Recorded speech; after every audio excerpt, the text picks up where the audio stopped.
Now friends, देखते हैं कि फाइनल ऑर्डर प्लेसिंग हम कैसे करते हैं जैम पर। फाइनल ऑर्डर प्लेसिंग का प्रोसेस सभी तरीकों के लिए सेम रहता है, चाहे वो कंपैरिजन बेस्ड परचेज हो चाहे बिड बेस्ड। तो सामने हमारे जैसा हम देख पा रहे हैं फाइनेंशियल डिटेल्स का पेज है। इसमें सबसे पहले ऑप्शन दिया है इंटरनेट बैंकिंग एंड अदर्स का। अगर आप final payment internet banking use करके कर रहे हैं तो आप इंटरनेट बैंकिंग में डिटेल भरेंगे। अगर आप ऑफलाइन पेमेंट करना चाहते हैं तो आप अदर्स में भरेंगे। तो जैसा कि हम देख पा रहे हैं, सबसे पहले सिलेक्ट पेमेंट अथॉरिटी, यानी कि आपके यहाँ एक पेई आईडी बना हुआ होगा। ये यहाँ पर उसका नाम आएगा कि कौन पेमेंट अथॉरिटी है। फिर डेजिग्नेशन, जिससे आपने एडमिनिस्ट्रेटिव अप्रूवल लिया है। कई ऑर्गेनाइजेशन इसे इन प्रिंसिपल अप्रूवल भी बोलती हैं। तो मैं यहाँ पर डेजिग्नेशन भरूंगा जिनसे मैंने एडमिनिस्ट्रेटिव अप्रूवल लिया है। उससे नीचे फाइनेंशियल अप्रूवल जिस अथॉरिटी से लिया है उसका डेजिग्नेशन पूछा जा रहा है, मैं फिल करूंगा। उसके नेक्स्ट क्वेश्चन है आपको जो इनवॉइस है वो किसके नाम पर चाहिए, बायर के नाम पे चाहिए, कंसाइनी के नाम पे चाहिए।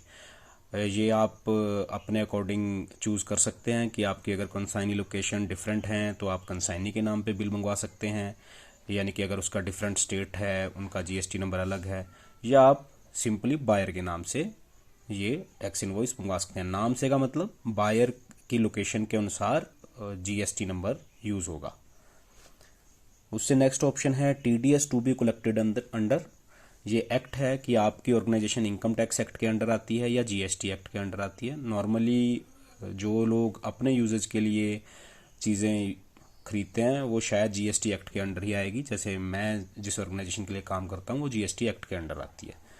उसके बाद ये पूछ रहा है IFA concurrence competent authority HOD approval required. ये इस चीज़ के लिए है कि अगर आपने कुछ डेविएशन यूज़ की है प्रॉपर फाइनल ऑर्डर के लिए तो कोई अप्रूवल आपको रिक्वायर्ड है या नहीं। मेरे केस में हम नॉर्मल मूव कर रहे हैं, हमने कोई डेविएशन नहीं लिया तो मैंने नो चूज़ किया है।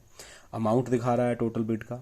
फाइनेंशियल अप्रूवल दिखा रहा है अपलोड करने के लिए, तो मैं यहाँ पर अपनी जो फाइनेंशियल अप्रूवल मैंने ली है उसकी एक डिटेल कॉपी अपलोड करूँगा जिसमें फाइनेंशियल अप्रूवल का रेफरेंस दिया हुआ होगा। कुछ organization original financial approval upload करती हैं, कुछ इंटरनल डॉक्यूमेंट अपलोड करने के बजाय एक अनदर डॉक्यूमेंट जिसमें फाइनेंशियल अप्रूवल की डिटेल हो उसे अपलोड करती हैं। तो जैसा आपको ठीक लगता है आप वो कर सकते हैं। मैंने डॉक्यूमेंट अपलोड कर दिया है, कंटिन्यू क्लिक करेंगे। ये जनरल कॉन्ट्रैक्ट है जिसके बाद एक्सेप्ट एंड सेव करने के बाद ये मेरा कॉन्ट्रैक्ट सेव हो जाएगा। इसमें मेरी सारी टर्म्स एंड कंडीशन जो मैंने एडिशनल टर्म एंड कंडीशन अगर कुछ लगाई हैं वो सभी वो दिखा रहा है।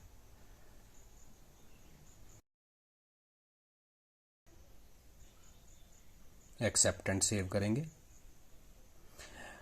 देखिए अब इसने एक फाइनेंशियल डिटेल पेज दिखा दिया है और मुझे ऑप्शन दिया जा रहा है कि वेरीफाई विद ओटीपी। मैं वेरीफाई विद ओटीपी करूंगा। आपके पास दो अदर ऑप्शन भी है, ई साइन डॉक्यूमेंट या डीएससी वेरीफाई, यानी कि डिजिटल सिग्नेचर से वेरीफाई करने का।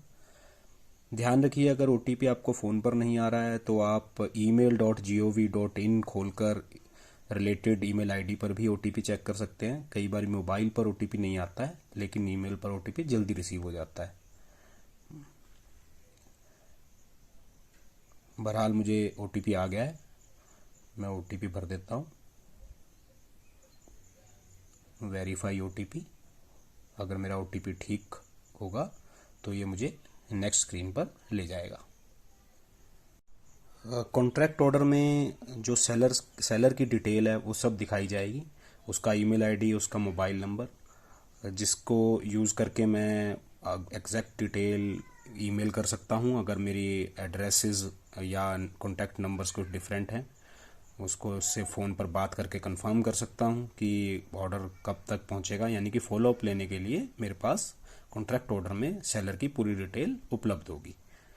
तो धन्यवाद सभी को। आपका जैम का परचेजिंग एक्सपीरियंस अच्छा रहे। कोई भी क्वेरी हो तो आप कमेंट्स में लिख सकते हैं, समय मिलने पर मैं उसका जवाब ज़रूर दूंगा। Thank you.